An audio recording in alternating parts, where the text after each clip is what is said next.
Hi, everyone. Welcome back to another episode of Ask 5. My name is Monica Molinaro, and today I'm joined by Allison. Allison, do you mind introducing yourself to our audience really quickly?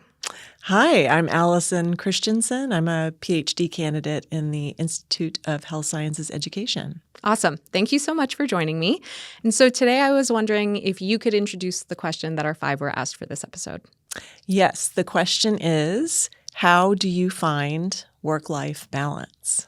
It's a good question. Let's see what our 5 had to say.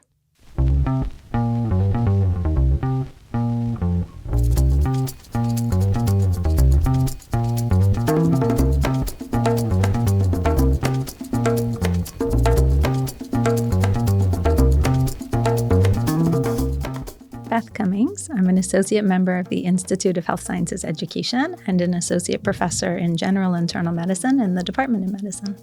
Hi, I'm Farhan. My evenings, nights, and weekends job is that I'm a pediatric intensive care physician at the Montreal Children's Hospital, McGill University Health Center. I'm an associate member at the IHSE at McGill, and my other job is that I am the Director of Assessment and Certification / Examiner-in-Chief at the Royal College of Physicians and Surgeons of Canada. Hi, I'm Darusha Naidu. I'm a clinical psychologist by training, but currently I'm Canada Research Chair in Equity and Social Justice in Global Medical Education at the University of Ottawa. And I'm a South African. Aliki Thomas. I am an occupational therapist by clinical background, so that's many, many, many years ago. But I am now an associate professor in the School of Physical and Occupational Therapy at McGill University.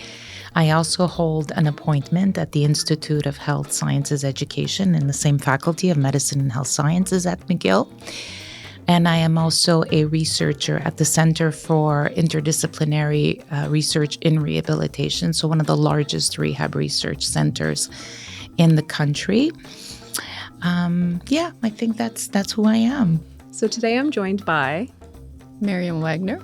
I'm from the Institute of Health Sciences Education at McGill University. I'm an associate professor there, and I'm also the co-associate director of graduate programs.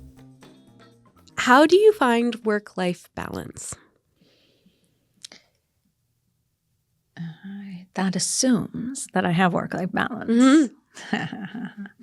So I think what work-life balance looks like evolves over time. And I think it has to be a combination of external life pressures as well as your own decision to make space. I think part of the way to find balance is by deciding what really matters and prioritizing those things. So, and kind of figuring out what you can let go of, and that it won't actually matter that much in the end. I've always been someone that if I do something, I do it 100%. I don't say yes and then give it 80%. But I've learned that my 100% is probably many other people's 150%. On certain things, and on other things, my 100% might be their 80%. And I think to me that was a really key piece in trying to calibrate and find the balance, because I know what 100% is that I have to give to actually achieve the outcome. That's 100% outcome. And it's not about giving as much of yourself until you burn out, but giving the 100% that's required to get the outcome that you need. And I think that was sort of like a life-altering moment when I kind of started to look at it that way. So for stuff that I'm less good at or is harder for me, I kind of have to give 120% and exhaust myself to get the outcome that I want. But for certain things that are actually easier, I don't have to do that. I can give it what it needs as opposed to the most I can give. And I think that's a really important piece of work-life balance. I think the other thing is it's important to kind of schedule time for the stuff that matters. So if it's not for me specifically at all, in fact, I hate the gym, but if the gym is important, schedule going to the gym, right? And the same way you schedule meetings and the same way you schedule your writing time, if you're doing it right, schedule gym time, because that time's actually really important. If that's what matters to you, it's actually rejuvenating, re-energizing. Sometimes good ideas come when you're doing not the thing that you think you're doing, actually, because your mind is kind of free to explore and roam. And I think the other part of work-life balance comes from kind of recognizing that everyone's replaceable. Especially me. But I think it's true about everyone that as I thought through kind of my life, and people aren't really replaceable in your family, or your closest friends aren't replaceable. But in our work, we're all kind of really replaceable. And that doesn't mean that other people would do it the same way, or there isn't something special or unique or valuable that we add, or that our careers are meaningless. Far from it. Everything that we add is so important and of exceptional value, and in clinical medicine is of value to our colleagues and our patients, and in the research world is of value to the community as well. But I think when you kind of recognize that if suddenly you weren't there, and whether you aren't there because there's an illness or a family situation, or you get the schedule wrong and forget to show up to a meeting, and actually the whole thing still kind of happened and nothing really bad happened, can actually kind of take a step back and realize that there are things you can really say no to, and it'll be okay. And I think to me, the thing that's really important about those no's is that the no's that you give have to be strategic, the same way the yeses have to be strategic. You have to kind of decide, is the time that this is going to take and energy that this is going to take going to be value added, not just for me, but for the community or the project or whatever it is that I want to do? And does it fit with everything else that I have? Do I actually have space for it? Because if not, something else has to go. And if what I give up worth taking this new thing on, because time is finite and energy is finite. And I think that's kind of a really important lens to bring to it. And I think we can all think of people we worked with who we thought, oh my God, what are we ever going to do when that person retires or leaves, and then suddenly they get a job and they move cities and they're working somewhere else. And like, yes, it's hard and there are bumps. And then a couple months later, it's not that they've been forgotten. They've left a legacy. People have learned from them and got tremendous value from their being there, but also the whole place didn't collapse. And I think sometimes we overestimate how much we need to be in every room all the time compared to how much we can, how much more we can actually give when we're still doing a ton of things, but a bit selective in what we engage with. It's really difficult. I tell this story to junior colleagues and mentees. I did a terrible job of it when I started. I was really not doing things well. If I could change anything in my life, it would be to go back and change the first 3 years after my first child was born. I worked too much. I traveled too much. I was too focused on career. And I think I learned over time to do that better. And we have a second child and a third child, and really have tried to find much more balance in that. Nobody on their deathbed says, I wish I worked more. Lots of people say, I wish I would have spent more time with family.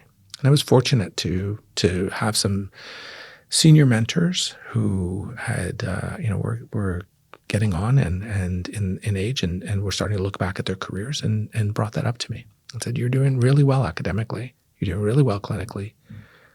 But maybe think about this. It was great advice. Took it in. There's this beautiful quote by Brian Dyson, who is a former CEO of Coca-Cola. And summing it up, he talks about life sort of as a game. And you have 5 balls. You're juggling these 5 balls. And these 5 balls are work, family, health, friends, and spirit. And the 5 balls, 4 of them are made out of glass. And that's your family, your friends, your spirit, your health. 1 of them is made out of rubber. And that's your work. So think about which one you're going to let drop. Because if you let the glass one drop, it will be irreversibly scuffed or broken. If you let the work one drop, it's okay. It's going to bounce back. There's going to be other opportunities. You're going to have to think about things. but you'll always have that opportunity to refix things, to work on things. So if you're thinking about that from a career standpoint, always think about those other things, prioritize them. In the end, that's what's going to make you happy. And maybe learn from colleagues that are telling you this, that might have gone through it and have changed focus and thought about how to improve things themselves. Definitely. It's also, when you're just starting out and you're junior, you're trying your hardest. I don't want to say to impress people, but there's a lot of demands on you and your time to be considered accomplished in some capacity, right? So, looking back on your experience, do you still feel like if you had spent more time at home and with your family, like you can still juggle being accomplished or hitting whatever metrics you needed to hit at work and also still being able to spend more time at home? Yeah, I think it comes down to, what you value. And I think there is a really wonderful part of academics where you feel self-fulfilled by going out and presenting at a conference.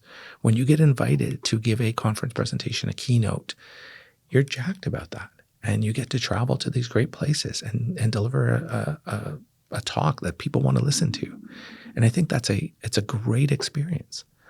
And I think we should all do that. I think the problem becomes when you do that too much. And, for me, it was traveling very often to give presentations regularly, but wouldn't even get to see the place that I went to. Wouldn't get a chance to really even socialize with the people that invited you.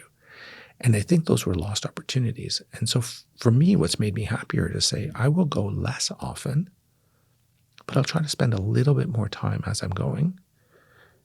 And the less that I go, the better, just a few times. And anything that I can do now, and the world's changed, and anything I can do virtually, much happier with than what than having to travel regularly. When you get into that mode of it's all about your academics, you do things like fly halfway around the world and spend more time in planes than you do on the ground in those countries. And that's not enjoyable. That's not sustainable. It is wonderful opportunities, but you have to think of limiting those and then enjoying each one a little bit more. If you're doing good work, those opportunities will come. They might come in different ways, but they're going to come and they won't disappear. How do you find work-life balance in academic life? That's an interesting question for me because mine has gotten way better since I came to Canada for many reasons.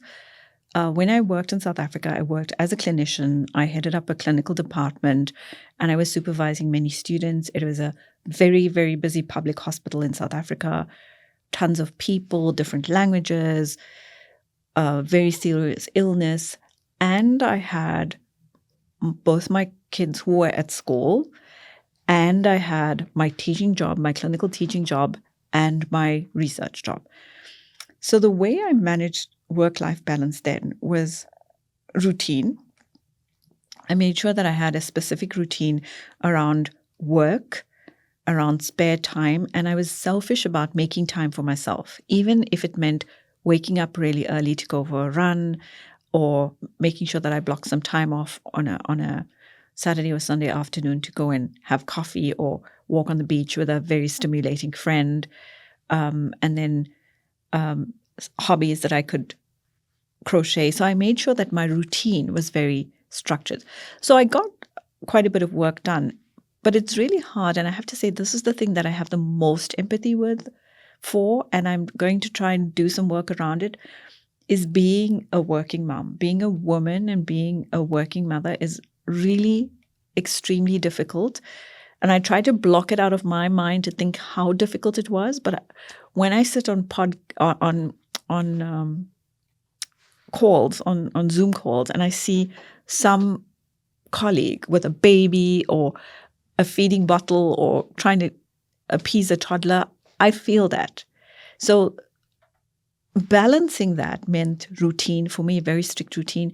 But the caveat or the downside to that was that I didn't have as much time for the kind of big project and creative expression. Since I've moved to Canada, both my sons are at university.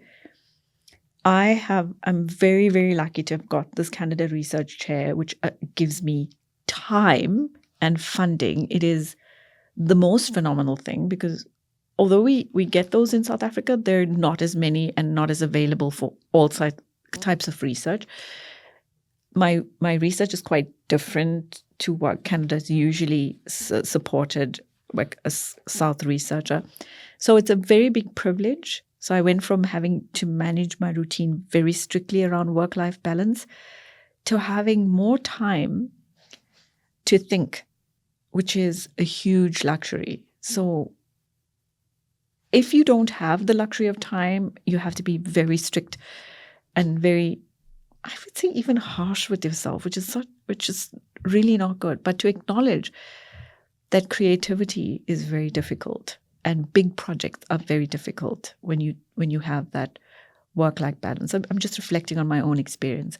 And when you do have more time, your work changes. So again, I must say, I have a great deal of empathy, and I want to advocate for the fact that women's voices are not as loud, proud, and front in research because of the time demands that we have.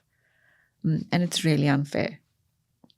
You're speaking to an occupational therapist. Oh, this is such a good question. I will not bore you with all the theoretical and empirical conversations around the word balance because it is a core tenet of our profession. So, but what I will tell you is that balance is one of the most subjective constructs that there are out there. And so, first of all, this business with 8-8-8 does not work. This 8 leisure, 8 sleep, 8 work. Balance is what is important to you. So, for me, balance, what is very, very important. So I'm a mother, I'm a partner, I'm a daughter. I have a lot of other roles. And so those roles are very, very important to me. So if I feel that my work is impinging upon my quality time with my family or my ability to take my mom for a medical appointment if she absolutely needs me, then I start feeling a little bit of anxiety. But it's not about, I have to work from 8 a.m. till 6 p.m. and then have 3 hours to relax and then I have 8 hours to sleep. So balance for me, Monica, is how do I feel? So it's grant season. It's October. It's March, right? Some people would look at you and I and say they have no balance, right? Because it's been a week since we've gone for a walk. We're at McGill until 8 o'clock at night. We're having leftovers or ordering food out.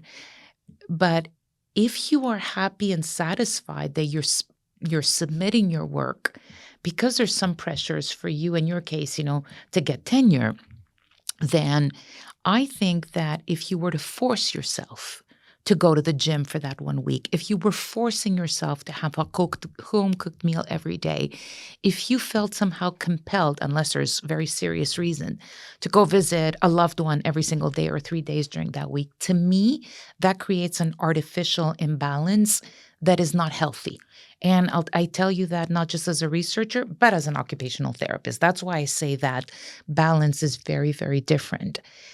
But if there are periods of time where those very few times in our careers as academics where it's a little bit slower, I say that with a small s, summer, holidays, maybe March break, and you're feeling like you're constantly catching your breath, that to me is a lack of balance, meaning you haven't, or the system hasn't allowed us to put in affordances to just slow down a little bit.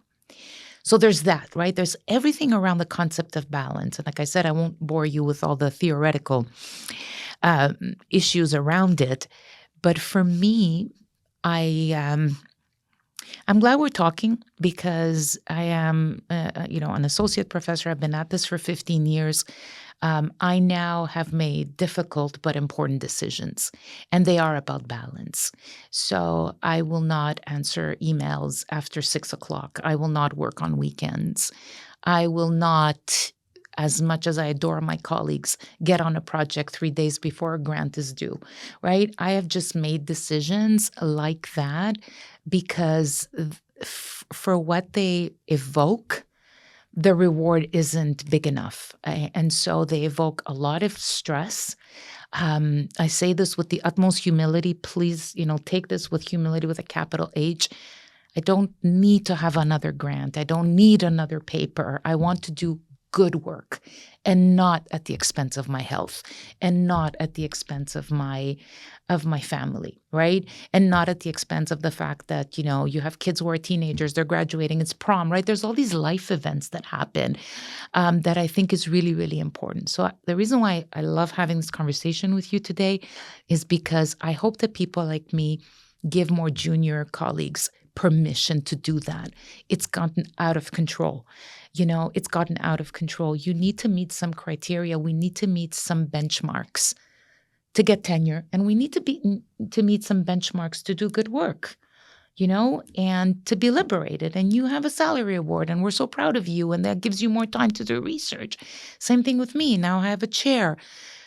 But I think, and I say this in quotation marks, we have earned a little bit of the right to be selective, because I learned the hard way. I saw people around me get sick. I saw marriages breaking up. I saw relationships breaking up. I had difficult, issues myself with my health, etc. And I don't want that for anybody. I don't want it for myself. And so I'm trying now to put in processes in place early to have, the dreaded balance word, equilibrium, if you wish. I think I like that better, just to feel happy in what I'm doing. I have enough time in my research to do good work. And hopefully, my goal is to be a good role model. I really, really want to be a good role model. How do you find work-life balance in academic life? What makes you think I have it? I don't know. I'm just kind of asking. I'm just joking. You're going to cut. Mary! No. Sorry. So this is a lesson I learned during my PhD, my second year, as a matter of fact. I was becoming completely overwhelmed with work. I had 2 little children. I wasn't getting a lot of sleep. And something that I've loved doing my whole life is exercising. I love to exercise. I don't like actually doing it, but when it's over, I love the feeling of accomplishment. And so there was at least 6 months to maybe almost a year where I wasn't exercising very much and I was miserable. And I realized how important that was to my life. So I decided that exercise was non-negotiable. And as soon as I did, I became a happier person, because even when I'd had one of those nights where I was trying to meet a deadline and I was up till 2 a.m, because I'm a procrastinator and I work to deadlines, even on a night where I had 4 hours of sleep, I would still force myself to go to a gym class or something, whether it's at 8 a.m, 7 a.m, whatever time. It didn't matter. I would never sleep in. I would just do it. And as soon as I made exercise non-negotiable, I became a happier person. So I would say, in order to achieve that balance, is to find what those non-negotiables are for you. So whether that's going for walks, whether it's reading a novel, whether it's, streaming a movie, whatever they are, those non-negotiables, find them and protect them and value them, and don't let anything get in the way, because the work will never end if you're lucky. When you're thinking of work-life balance, a lot of people bring up social networks or social support that they have. Do you feel like there was someone or something in your social circle that was a big source of support to maintain work-life balance? I mean, for me, it was very helpful to have people who understood my pain. And that meant, people who were in the same, I don't know if you've heard this expression, season of their life as I was.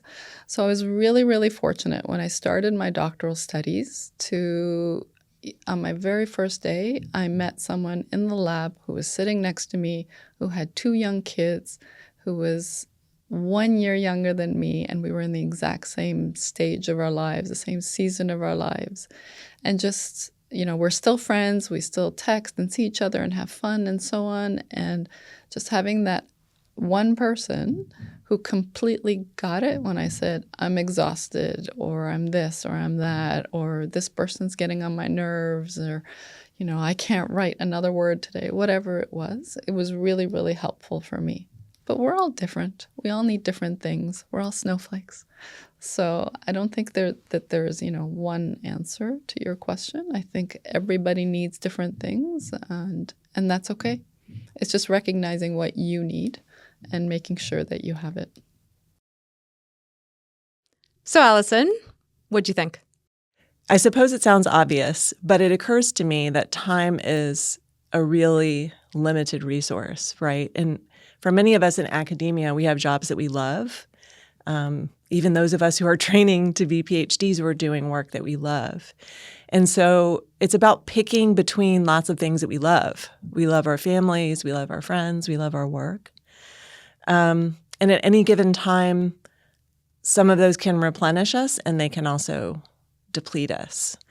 And I think this idea of making a calculation about how much effort something requires is interesting. That's not something I'd considered before. And I think it makes a lot of sense from a productivity standpoint. If we think of our energy as finite, and we understand what our capacity is at a given time, depending on the difficulty of the work and what might be going on outside, I think it's a really valuable way to think about it. The other thing that really resonated with me was this idea of maybe there not being an exact formula to work-life balance, because I think the way it's talked about a lot is that there is a work-life balance and you will find it, or you should find it. And so I think the point about how that could look different depending on where you are in your career, where you are in your family life, is very helpful, because I think there's just not an exact formula all the time. And it helps to not put pressure on ourselves to get it exactly right, knowing that there will be times when there are greater demands put on us for work, and there are times when we just really need to be around the people we love.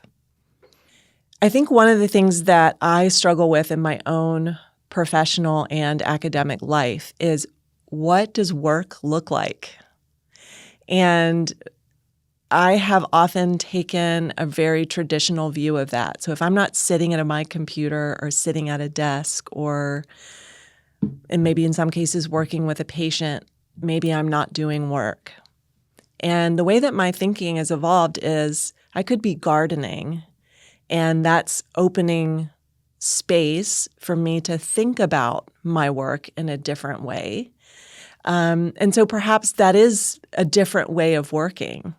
And so I think there is value when we think about work-life balance, whether we're talking about exercise or hobbies or taking rest, that contributes to work. And so maybe it's not as clear a distinction as sometimes we make it sound, that it's either work or life, right?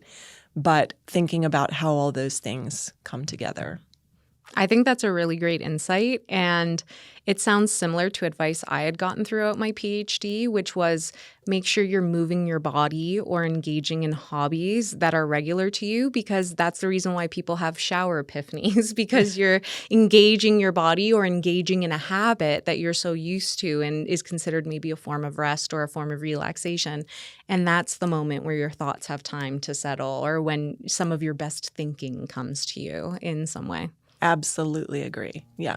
Yeah. So I'm glad that we're on the same page with that. But it's a really great insight. I really appreciate you bringing it forward. And I really appreciate you joining me for this episode, Allison. My pleasure. Amazing. So to everyone else, thank you so much for joining us. And we hope to see you for the next episode of Ask 5. I got really harassed for being a Leafs fan by all of the staff at the IHSE. Really? At the time, are you recording right now? Yep. Oh no, I don't know. If you could just look directly into the camera. Oh, it's a Canada banana issue? Canada banana. Maybe people are cutting budgets and need milk for their employees' coffee, but they don't want to pay the extra. Next time I go to the office, I'm going to look in the fridge and see what percent the milk They're like, is. here's your milk. What are 3 things you could buy at a grocery store to make the cashier give you a weird look? Fireworks. Do they sell that at grocery store? I don't know. Do they in Quebec? In Ontario, they don't. No. Oh,